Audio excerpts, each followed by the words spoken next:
I shut it down with a single sentence. And no one in that room, not my wife, not her boss, not the 50 people who had just laughed at me, understood what was happening until it was already too late. 3 hours earlier, I was standing under a chandelier the size of a pickup truck at the Meridian Grand Hotel, holding a glass of bourbon I hadn't touched, listening to my wife introduce me like I was a joke she told too many times.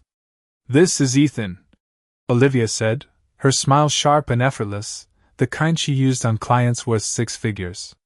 "He's between things right now." The pause was intentional. The laughter that followed was not. Someone, one of her senior analysts, I think, leaned in with a grin and said, "So you're living the dream, huh? Stay-at-home husband life?" Another round of laughter. Louder this time. Warmer. Like they'd all silently agreed I was safe to mock. I nodded. That was it. No defense. No explanation.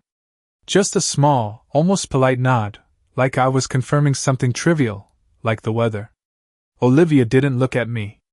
She was already turning back to her circle, already moving on, already pretending I wasn't part of the conversation anymore. And that was the moment something in me went still. Not angry. Not hurt. Just done. People think there's always a breaking point, some loud snap where everything changes. That's not how it works. Sometimes it's quieter than that. Sometimes it's just a man standing in a tailored suit he paid for, in a room he could afford 10 times over, realizing he has nothing left to prove to anyone in it. The music shifted to something softer, a low jazz track bleeding through hidden speakers. Waiters moved between tables with trays of champagne flutes, the kind that cost more than most people's hourly wage. Olivia laughed again at something her boss said, Daniel Mercer, the golden boy of the firm, the man everyone here believed ran the entire division. He raised his glass, said something about high performers only, and she leaned into it like she belonged at the top of that world. Maybe she thought she did. Maybe she forgot who built the structure she was climbing. I took a slow sip of bourbon. Let it sit. Let it burn. Just enough to remind me I was still there.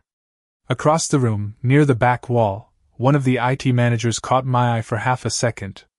He didn't smile. Didn't laugh. He just gave a small, almost imperceptible nod. Different from mine. His wasn't agreement. It was recognition. I looked away first. No need to make it obvious. Olivia's voice cut through again, louder now, carrying just enough to pull in nearby tables. I mean, let's be honest, she said, tilting her head slightly, the way she did when she was about to land a line she knew would hit. He lives off me. There it was. Clean. Simple. Designed to stick. The reaction was immediate. Chuckles, raised brows, a few exaggerated nods from people who didn't know me well enough to question it. Daniel smirked, swirling his drink like he'd just been handed confirmation of something he already believed. I nodded again. Same motion. Same calm. But inside, I was already somewhere else, running through numbers, access points, timelines. Not revenge. Not emotion. Just decisions. Olivia finally glanced at me then, maybe expecting something. A protest, a joke, anything she could dismiss. But I gave her nothing. That seemed to bother her more than if I'd argued. Silence has a way of doing that. It leaves people alone with their assumptions. The conversation moved on, as conversations do, but the air around me had changed. Not for them. For me. Every laugh after that sounded distant, like it was happening in another room. Every light felt a little harsher, every word a little slower. I checked the time. 9:17 p.m. Plenty of the night left. Plenty of time for everything to play out exactly the way it needed to. I set my glass down on a passing tray without looking and adjusted my cuff, smoothing the fabric like it mattered. Because details always matter. Especially right before everything shifts. And in less than 3 hours it would. I learned a long time ago that people only see what fits the story they have already decided to believe, and that night every single person in that ballroom had already written mine for me. To them, I was the quiet husband who showed up, smiled politely, and disappeared into the background. While Olivia built her career. To them, I was the extra chair at the table, the name on a +1 card, the man who did not belong in rooms where decisions were made. And for years I let them believe that because it made everything easier. It kept the noise down. It kept the questions away. It gave me space to build what actually mattered without anyone watching too closely. But there is a difference between being underestimated and being invisible, and Olivia crossed that line a long time ago. I just chose not to correct her. Not yet. I moved through the room slowly, not avoiding anyone, not seeking anyone out either, just existing in that deliberate space where people are not quite sure what to do with you. A few handshakes came my way, the kind that are more obligation than interest, the kind where the other person is already looking past you before your fingers even touch. I returned them all the same way, firm, steady, forgettable. That was the role. That was the expectation. And expectations are useful when you know how to use them. Near the bar, 2 junior associates were talking in low voices, not realizing I was close enough to hear. "I heard she is up for regional director next quarter," one of them said, nodding toward Olivia across the room. "Makes sense. She practically runs the department already." The other one laughed softly. "Yeah, and she carries him too. Must be nice." I did not stop. I did not react. But I stored it. Not the words. The certainty behind them. That was always more important. People repeat what they believe is safe to repeat. It tells you exactly how deep the narrative has settled. By the time I reached the far side of the ballroom, the noise had blended into a low hum, like an engine idling in the background. I checked my watch again. 9:42 p.m. Right on schedule. There is a rhythm to these events, whether people notice it or not. Drinks first. Then speeches. Then the real conversations begin, the ones where decisions get shaped quietly between handshakes and half-finished glasses of wine. That is when people reveal what they actually care about. That is when power shows itself, not in titles, but in who listens when someone speaks. I had been watching that pattern for years. Long before Olivia ever worked here. Long before Daniel Mercer learned how to command a room with a practiced smile and a confident tone. He was good, I would give him that. Confident without being loud. Assertive without being obvious. The kind of man people trust because he sounds like he already knows the outcome. But confidence built on borrowed ground always has a weakness. It just takes the right moment to expose it. I stepped outside onto the terrace, letting the cooler night air cut through the warmth of the ballroom. The city stretched out below, lights flickering in clean lines, traffic moving in steady streams like it always does, no matter what is happening inside a single building. It is a good reminder. Everything feels important when you are inside the room. Less so when you step away from it. My phone vibrated once in my pocket. I did not rush to check it. Timing matters. Urgency is a signal, and I was not ready to send one yet. After a few seconds, I pulled it out and glanced at the screen. A single message. No name. Just a system notification. Access level confirmed. That was all it said. Simple. Quiet. Final. I exhaled slowly, slipping the phone back into my pocket as if it meant nothing. Because to anyone watching, it did not. To me, it meant everything was now exactly where it needed to be. Inside, I could hear the shift in energy as someone tapped a glass, calling for attention. The speeches were about to start. Perfect. I straightened my jacket, adjusted my cuffs again, and walked back toward the doors, my pace unhurried, my expression unchanged. The same man they had been laughing at less than an hour ago. The same man Olivia had reduced to a punchline. Nothing about me looked different. And that was the point. Because the most dangerous changes are the ones no one sees coming until they are already in motion. The room quieted the way it always does when people believe something important is about to be said, glasses lowered, conversations cut mid-sentence, attention shifting toward the center without anyone needing to ask for it twice. Daniel Mercer stepped forward with that same measured confidence, one hand in his pocket, the other holding a champagne flute like it was part of the performance. He tapped it lightly with a fork, the sound crisp, controlled, practiced. "If I could have a moment," he said, voice smooth, carrying just far enough to command the room without forcing it. People turned. Smiles reset. Postures straightened.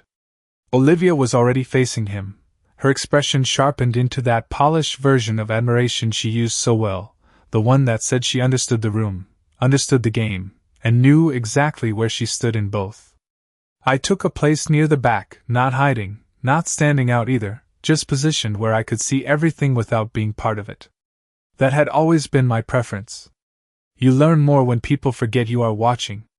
Daniel began with the usual things: growth numbers, quarterly projections, the kind of language that sounds impressive until you realize it is built to impress rather than inform.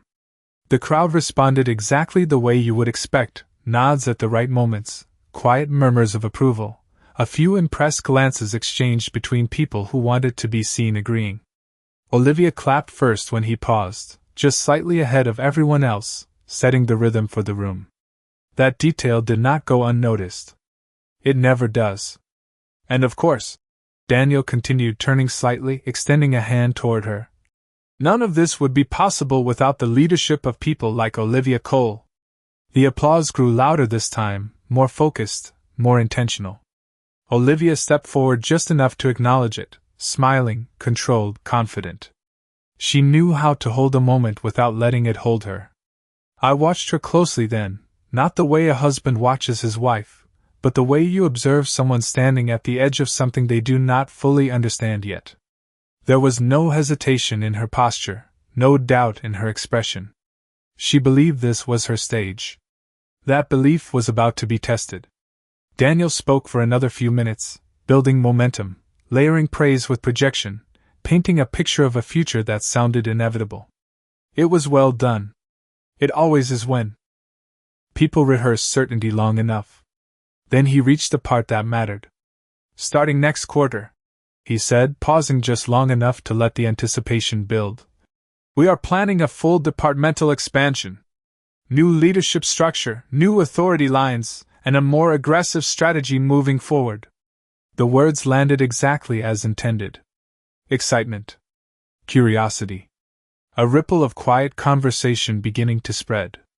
Olivia's eyes sharpened slightly, just for a second, the way they do when she senses an opportunity approaching.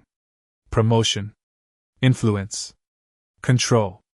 It was all there, just beneath the surface of what he was saying. I checked the time again. 10:06 p.m. Close. Very close. My phone vibrated once more, softer this time, almost like a confirmation rather than a signal. I did not look at it immediately. I did not need to. I already knew what it would say. Instead, I let my gaze move back to the front of the room, to Daniel, to Olivia, to the entire structure of belief that had been carefully built over years, piece by piece, assumption by assumption. People think power is loud. It is not. Real power is quiet, patient, and often mistaken for absence until the moment it decides to make itself known. Daniel lifted his glass again, ready to close, ready to seal the narrative he had just presented. Here is to the future, he said, smiling, confident, certain. The room lifted their glasses with him. Olivia included. I did the same, raising mine just slightly, not to celebrate, but to mark the moment. Because timing matters. Because moments like this do not come back around once they pass. And right as the glasses reached their highest point, right as the room settled into that shared sense of certainty, my phone vibrated again. This time I looked. One line. Clean. Direct. Execution ready? I lowered my glass slowly, the faintest hint of a smile touching my expression for the first time that night. Not wide. Not obvious. Just enough. Then I turned, stepped away from the wall, and started walking forward, straight toward the center of the room where Daniel Mercer stood, where Olivia believed everything was about to begin, and where, in just a few seconds, everything they thought they understood was going to end. I did not rush, and that was the first thing they noticed, even if they could not explain why, Because in a room like that, urgency belongs to people trying to prove something, and I had already moved past that point long before I took my first step forward. The distance between the back wall and the center of the ballroom was not more than 30 feet, but every step carried a shift in attention, subtle at first, like a current changing direction under the surface. A few conversations slowed, a few heads turned, not because they knew what was happening, but because something felt different, something they could not name yet. Daniel was still speaking, finishing his final line, his tone confident, his posture relaxed, completely unaware that the narrative he was closing had already expired. Olivia saw me before anyone else did. Of course she did. There's a certain instinct people develop when they have spent years controlling how they are perceived, and in that moment her eyes caught mine with a flicker of something unfamiliar, not fear, not yet, but confusion. I was not where I was supposed to be. I was not doing what I was supposed to do. That was enough to break the pattern.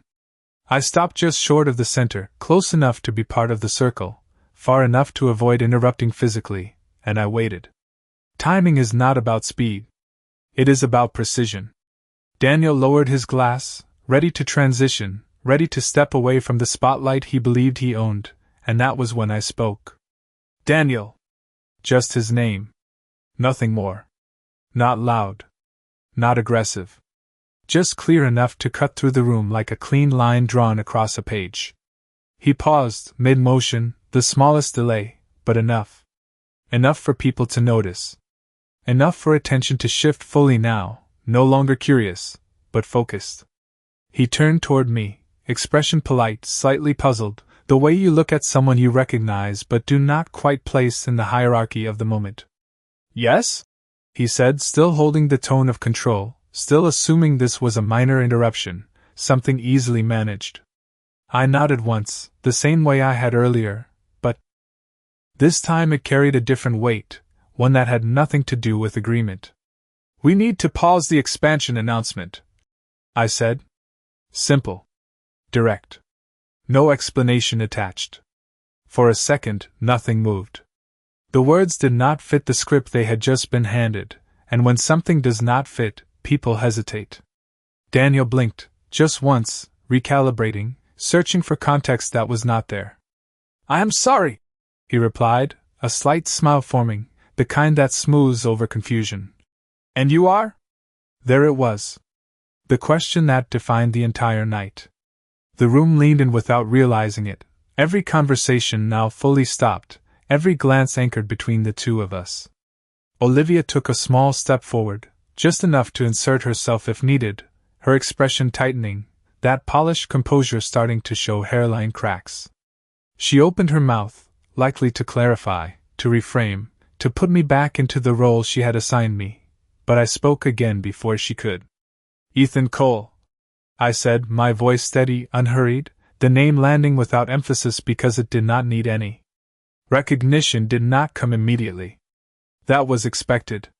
Names without context rarely do. But across the room, near the terrace doors, I saw it happen where it mattered. The same IT manager from earlier straightened slightly, his posture shifting from passive to alert. Another man beside him checked his phone, then looked up sharply, eyes moving from the screen to me with a clarity that had not been there before. Small changes. Quiet signals. Exactly on time. Daniel's smile held, but it was thinner now, stretched across uncertainty he had not prepared for. All right, Ethan, he said, choosing patience, choosing control. This is not the right moment. We can discuss whatever this is after the event. A reasonable response. A predictable one. It would have worked in almost any other situation. I shook my head once, not dismissive, not confrontational, just final. There is no after, I said. The room felt smaller then, the air tighter, like something unseen had shifted into place. Olivia's voice came in quickly, sharper than before, the first real edge breaking through. Ethan, what are you doing? She asked, low enough to sound controlled, loud enough for those closest to hear. That question carried more than confusion now. It carried risk. I turned my head slightly toward her, meeting her eyes fully for the first time that night, and for a moment neither of us spoke. Everything we had not said for years sat in that silence, heavy, waiting. Then I looked back at Daniel, at the room, at the structure they believed was still intact. "We are not expanding that department," I said, each word placed carefully, deliberately. "We are closing it." This time, the reaction was immediate, not loud, not chaotic, but undeniable. A ripple of disbelief moved through the crowd, expressions shifting, postures tightening, the first real fracture appearing in the confidence that had filled the room just minutes earlier. Daniel's composure slipped, just slightly, enough for anyone paying attention to see it. "That is not your decision to make," he said, more firmly now, authority reasserting itself, or at least attempting to. I held his gaze without raising my voice, without stepping closer, without giving him anything to push against. "It is," I replied. And for the first time that night, I did not nod. Silence does not always arrive loudly, sometimes it settles in slowly, pressing down on a room until every person inside it feels the weight without understanding where it is coming from, and that was exactly what happened in the seconds after I spoke. No one laughed this time. No one tried to turn it into a joke. The words had landed too cleanly for that. Daniel held his position, shoulders squared, expression tightening just enough to show that control was no longer effortless. "That is not how this works," he said, more measured now, choosing each word carefully as if precision alone could restore order. "You cannot walk into a corporate event and make declarations like that without authority." There it was again. Authority. The one thing everyone in that room believed he had more of than I did. I did not interrupt him.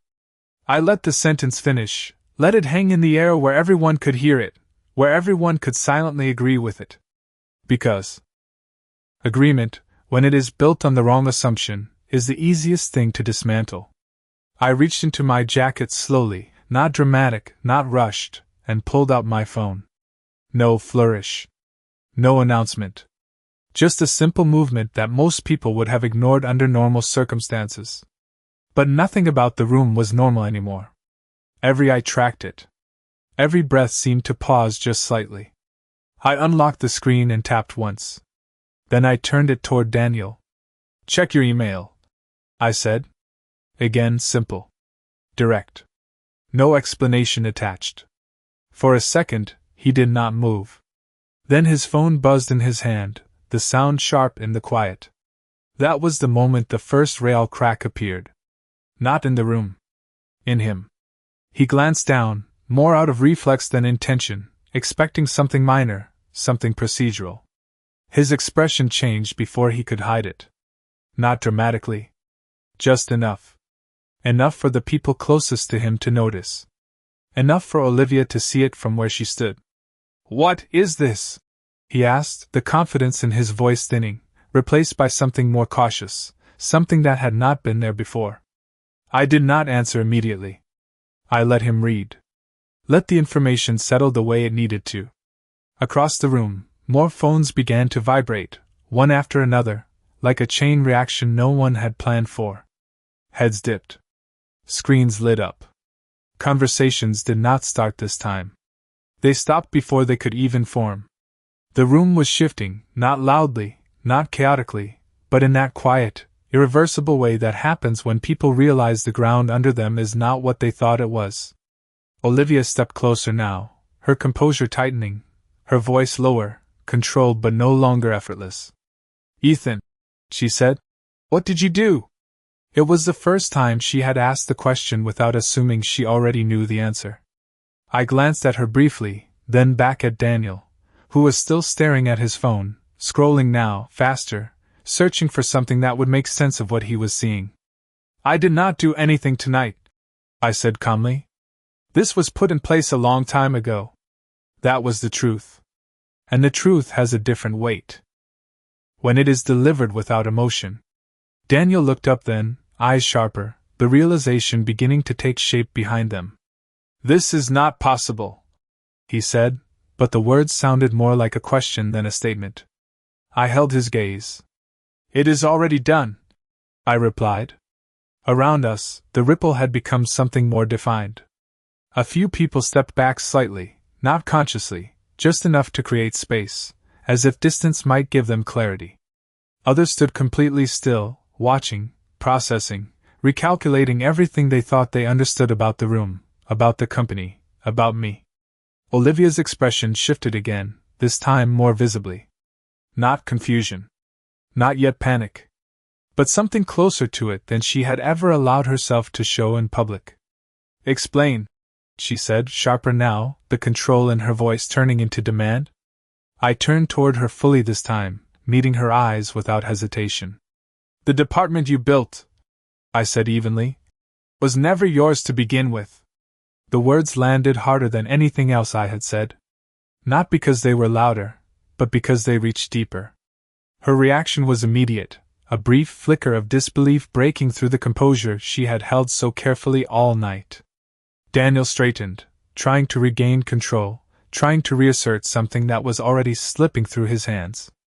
"We have legal structures, boards, approvals," he said, faster now, the certainty gone, replaced by urgency.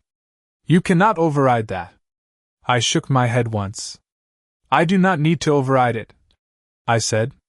"I designed it." That was the moment the room changed completely. Not gradually. Not subtly. Completely.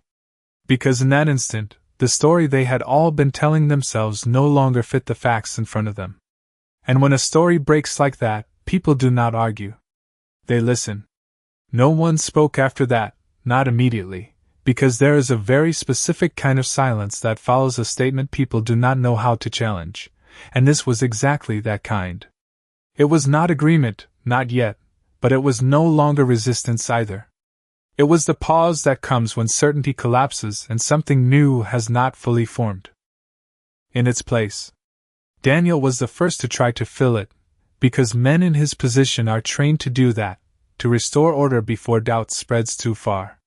"That does not make sense," he said, slower now, each word chosen carefully as if precision could rebuild control. "You are not listed anywhere in the executive structure. You are not on the board. You are not part of this company's leadership." I let him finish. I let the room hear every word, because they needed to hear it. They needed to hold on to that belief for just a few seconds longer before it broke completely. "You are right," I said calmly. "I am not listed." That answer did not help him. It made things worse. You could see it in the way his posture shifted, in the way his grip tightened slightly around his phone. Because agreement, when it comes without submission, is unsettling. It removes the argument without resolving the problem. Olivia stepped closer again, her heels quiet against the polished floor, but her presence no longer carried the same effortless confidence it had earlier in the night. There was tension now, controlled but visible, like a surface stretched too tight. "Then explain it," she said, her voice lower, sharper, no longer performing for the room but demanding clarity from me. I turned slightly, enough to include both of them, enough to include everyone listening without raising my voice. "The structure you are all looking at," I said, "is not the structure that actually controls this company." That was the first layer. You could see it land, not fully understood, but heavy enough to register. People glanced at each other, subtle, uncertain, searching for confirmation in faces that looked just as unsure as their own. Daniel shook his head once, quick, dismissive, trying to reject it before it could take root. "Every structure is documented," he replied. "Ownership, governance, all of it. That is how corporations function." He was not wrong. He was just incomplete. I nodded slightly, acknowledging the point without conceding anything. "Documented, yes," I said. "But not always visible." That was when I reached into my jacket again, this time slower, more deliberate, and pulled out a folded document. Not thick. Not impressive at first glance. Just paper. I handed it to him without stepping closer, letting him take it on his own terms. He hesitated for a fraction of a second before accepting it, and that hesitation told me everything I needed to know about where his confidence stood now. He unfolded it carefully, eyes scanning the first lines, then the next, then returning to the top as if reading it again might change what it said. It did not. "This is a trust agreement," he said finally, his voice quieter, stripped of the projection he had been using all night. A holding trust, I corrected gently. Created 15 years ago. Before the first office opened. Before the first contract was signed. The room shifted again, more noticeably this time. A few people stepped closer, not physically, but in attention, leaning in without moving, drawn by something they could no longer ignore. Olivia's gaze moved between Daniel and the document, her expression tightening further, the first real signs of strain breaking through.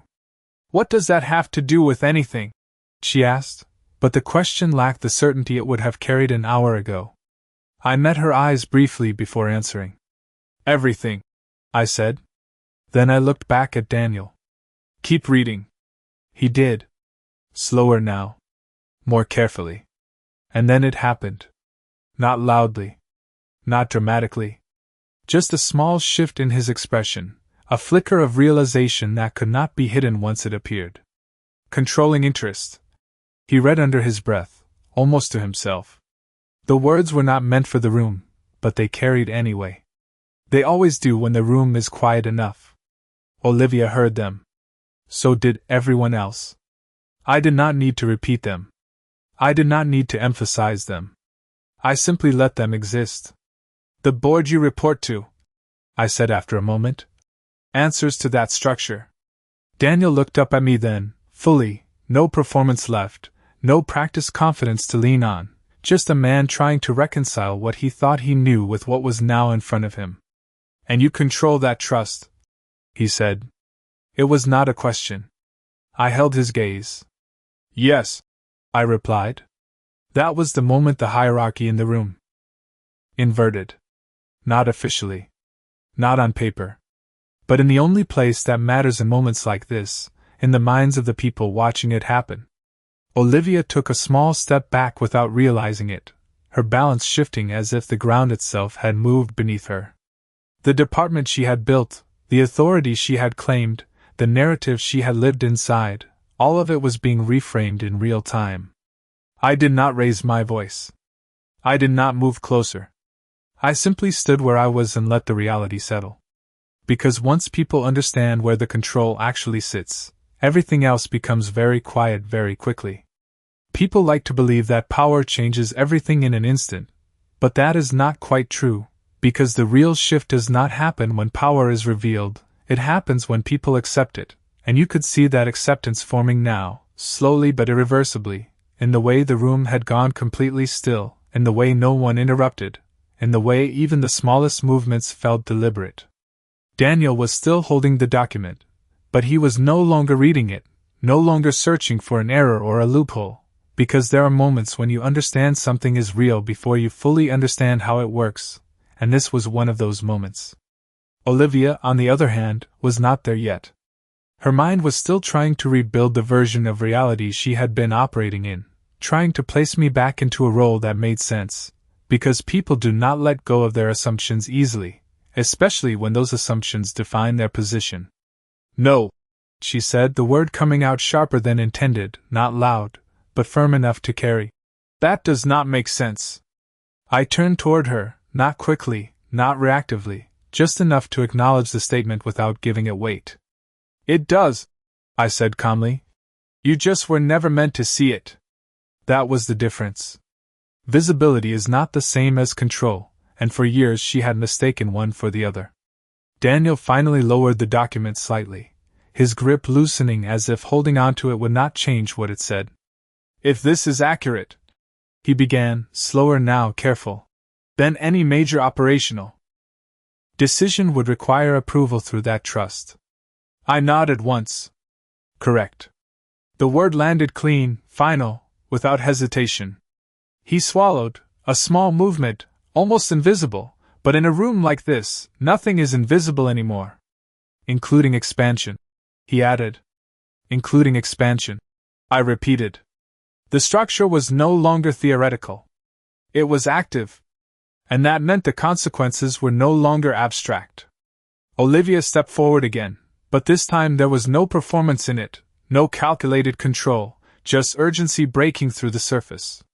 "You cannot just walk in here and decide to shut down an entire department," she said, her voice tightening, each word more direct than the last.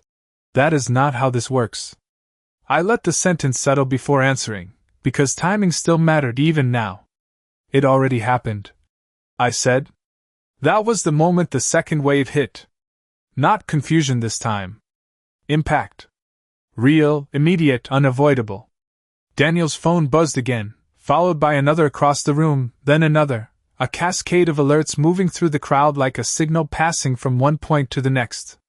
He looked down automatically, his eyes scanning quickly now, no longer controlled, no longer measured. System access revoked. He read under his breath, then louder without meaning to. Department credentials suspended. The words spread faster than the messages themselves, repeated quietly, passed between people who were no longer pretending this was a misunderstanding. Olivia's phone lit up in her hand. She stared at it, unmoving for a second, then tapped the screen, her expression tightening further as she tried to open something, anything that would give her control back. It did not respond the way she expected. No, she said again, softer this time, but more real. That is not possible. I watched her for a moment, not with anger, not with satisfaction, just with the clarity that comes when something inevitable finally reaches the surface. Access is tied to authority, I said evenly. And authority is tied to structure. She looked up at me then, fully, no distance left between the question in her eyes and the answer standing in front of her. You did this, she said, not accusing, not even asking, just stating it as she finally understood it. I did not correct her. I did not expand on it. I simply held her gaze and nodded once. Not the same nod from earlier. Not agreement. Not dismissal. Just confirmation. Around us, the room had shifted completely. People were no longer observers. They were recalculating, adjusting, repositioning themselves mentally within a hierarchy that had just been rewritten. A few stepped back slightly from Olivia, not intentionally, but instinctively, the way people create space when they realize someone's position is no longer what it was a moment ago. Daniel straightened again, but the movement lacked the certainty it had before, like a habit trying to continue after its purpose was gone. There are procedures, he said, but even he could hear the weakness in it now. Legal processes, review periods, you cannot just execute something like this instantly. I met his gaze without raising my voice. It was not instant, I said. You are just seeing it now. That was the part people always misunderstand. They think the moment of revelation is the moment of action. It is not. It is just the moment they finally catch up. Olivia's shoulders dropped slightly, not dramatically, but enough to show the shift, enough to show that whatever certainty she had walked into that room with was no longer holding. The department she had built, the authority she had claimed, the narrative she had lived inside, all of it had been operating within a framework she did not control. And now that framework had closed around her, not violently, not loudly, but completely. I adjusted my cuff once more, a small, familiar motion, and let the silence settle again. Because at this point, nothing I said would matter more than what had already been done. There is a moment after control shifts where people wait for it to shift back, not because they believe it will, but because they are not ready to accept that it will not, and that was exactly where the room was now, suspended between disbelief and realization, between the version of the night they expected and the one unfolding in front of them. No one moved to leave. No one tried to interrupt again. They were waiting, watching, trying to understand what this meant for them, for their positions, for the invisible structure they had all been operating inside without ever seeing it clearly. Daniel lowered his phone slowly, the light from the screen fading as it locked in his hand, his expression no longer searching for answers but processing consequences. That was the difference. Questions had turned into outcomes. If the department is shut down, he said, quieter now, no longer addressing the room, just me, then every active project, every contract, every client under that division is affected. It was not resistance. It was acknowledgement. I nodded once. They are being reassigned, I said. Effective immediately. Across the room, a few more phones lit up, confirming what I had already said, emails arriving in real time, notifications aligning with the reality that had just been introduced. People were no longer guessing. They were verifying. Olivia stood still for a moment longer, her phone still in her hand, her thumb hovering over the screen as if she could force it to respond differently if she pressed it the right way. When she finally spoke again, her voice was lower, not weaker, but stripped of everything that had made it effortless earlier in the night. "You planned this," she said. Not a question. Not an accusation. Just a statement forming as the pieces connected. I did not look away. "Yes," I replied. There was no reason to soften it. The truth does not need adjustment once it is clear. She let out a small breath, almost a laugh, but without humor, the kind that comes when something you thought was stable turns out to have been temporary all along. "For how long?" she asked. That question mattered more than the others. It was not about the company. It was about everything behind it. I paused for a fraction of a second, not to create tension, but because the answer carried weight. "Long enough," I said. That was all she needed. Around us, the crowd had shifted again, but this time it was quieter, more deliberate. Conversations began to form in low voices, not about me, not about what had just happened, but about what came next. People were repositioning themselves mentally, aligning with what was now real instead of what had been assumed. That is how environments like this survive. They adapt quickly or they disappear. Daniel straightened slightly, not to reclaim authority, but to steady himself within a structure he now understood he did not control. "There will be questions," he said. "There are always questions," I replied. "That is what tomorrow is for." He nodded slowly, accepting that answer in a way he would not have accepted anything from me an hour ago. Acceptance does not require agreement. It just requires clarity. Olivia finally lowered her phone, her hand relaxing slightly at her side, the tension still there but no longer directed outward. She looked at me differently now, not as someone she needed to manage or dismiss, but as someone she had misjudged in a way that could not be corrected with a simple explanation. "You could have told me," she said. It was the first personal thing she had said since this began. Not about the company. Not about the room. About us. I held her gaze for a moment before answering. "You were not asking," I said. It was not harsh. It was not defensive. It was just true. That truth settled between us heavier than anything else that had been said tonight. She looked down briefly, then back up, the realization not fully formed, but unavoidable. There are things you only understand after they are gone. Around us, the room had started to move again, slowly returning to something resembling normal, but it was not the same normal they had before. It was quieter, more cautious, built on a different understanding of who held control and how quickly it could shift. I adjusted my jacket one last time, the same small motion I had made all night, and glanced around the room, not to measure reactions, but to confirm what I already knew. Everything was in place. The structure had held. The decision had executed. The outcome was no longer theoretical. It was real. And once something becomes real at that level, there is no undoing it, no walking it back, no pretending it did not happen. There is only what comes next.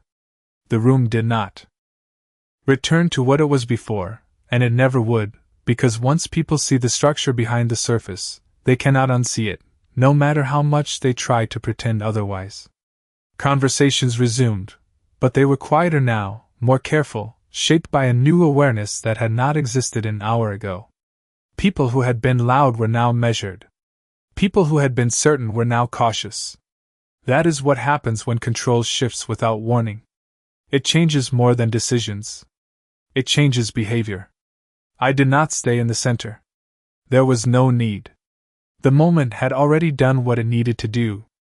I stepped back, not retreating, just removing myself from the focal point, letting the room recalibrate around the new reality without me standing in the middle of it.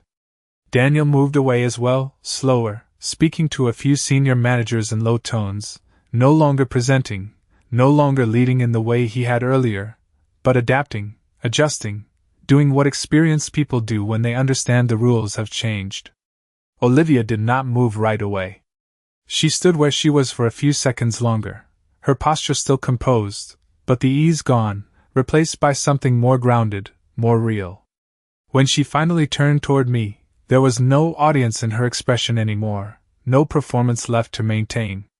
"So that is it," she said quietly, her voice steady but different, stripped of the confidence she had carried all night. "Everything just changes like that." I met her where she stood, not closing the distance, not creating more either, just holding the space between us the way it had settled. "It already had," I said. "You just saw it tonight." She nodded slowly, absorbing that, not arguing, not deflecting, just letting it sit. That was new. For a moment, neither of us spoke, and in that silence there was something that had not been present before, not tension, not conflict, but clarity, the kind that only shows up after everything unnecessary has been removed. "And us?" she asked finally, the question quiet, direct, without the sharp edges from earlier. I did not answer immediately, not because I did not know, but because some answers do not need to be rushed. I glanced around the room once more, at the people adjusting, at the structure holding, at the outcome settling into place exactly as it was designed to, and then I looked back at her. "We will figure that out tomorrow," I said. It was not avoidance. It was timing. Some conversations belong outside rooms like this. She held my gaze for a second longer, then nodded again, this time more firmly, as if accepting that there was no version of this night that returned things to what they had been before. "Tomorrow," she repeated softly. That was enough. I stepped past her then, not brushing against her, not making it a moment, just moving forward, the same way I had all night, controlled, deliberate, without urgency. The terrace doors were still open, the cool air still cutting through the warmth of the ballroom, the city outside still moving the same way it always does, steady, indifferent to what happens in rooms like this. I walked out onto the terrace again, the noise fading behind me, replaced by distance, by perspective. Below, the traffic lights shifted from red to green, cars moving in clean lines, people continuing their nights without knowing anything about what had just changed above them. That is the thing about moments like this. They feel massive from the inside, but the world keeps moving anyway. I rested my hands lightly on the railing, not tired, not relieved, just still, letting the quiet settle in the space where the noise had been. For years I had allowed a version of myself to exist that made everything easier for everyone else, quieter, simpler, more convenient. Tonight was not about proving anything. It was about ending that version. Inside, I could hear the rhythm of the events slowly returning, but it was different now, shaped by something none of them would forget. Not because of what I said, but because of what they saw. I straightened after a moment, adjusted my cuff one last time, and turned away from the railing. Tomorrow would bring questions, meetings, explanations, decisions that would stretch far beyond this room. But tonight had already done its job. And as I walked back toward the doors, I knew one thing with absolute certainty. Respect is never given to the version of you that asks for it. It belongs to the version that never needed to.